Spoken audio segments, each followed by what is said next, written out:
ఆడవాళ్ళకి బొట్టు తీస్తేనే క్రైస్తవులని సాక్ష్యం ఇచ్చినట్టు అంటే కనుక మరి మగవాళ్ళకి ఏం తీయాలి?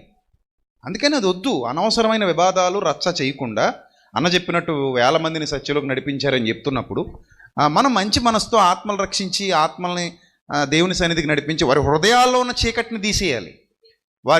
వారి హృదయాల్లో అంతరంగంలో ఉన్న చెడ్డ తీసేసి వారిని రక్షణ వైపు నడిపించి నిత్య జీవితం వైపు నడిపించే క్రమంలో చిన్న చిన్నవి భూతద్దాల్లో చూపించి ఎందుకు వారిని బాధ పెట్టాలి? ఇంకో విషయం కాంతికళ గారు చేసిన దాంట్లో అభినందనీయమైన మాట ఒకటి చెప్తారు. ఏంటంటే వాక్య పరిచర్య చేయటానికి ఉదాహరణకు నాకు బొట్టు అడ్డం వస్తూ ఉందంటే నాకు వాక్యం ఎక్కువ, బొట్టు కాదు. అంటే మన ప్రాధాన్యతలు ఎక్కడున్నాయి?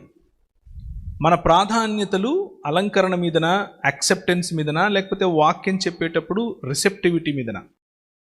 ఈమె కోనుకుంది ఏంటి, ఈమె ఎన్నుకున్నది ఏమిటి అంటే ఇదంతా సెకండరీ. నాకు వాక్యం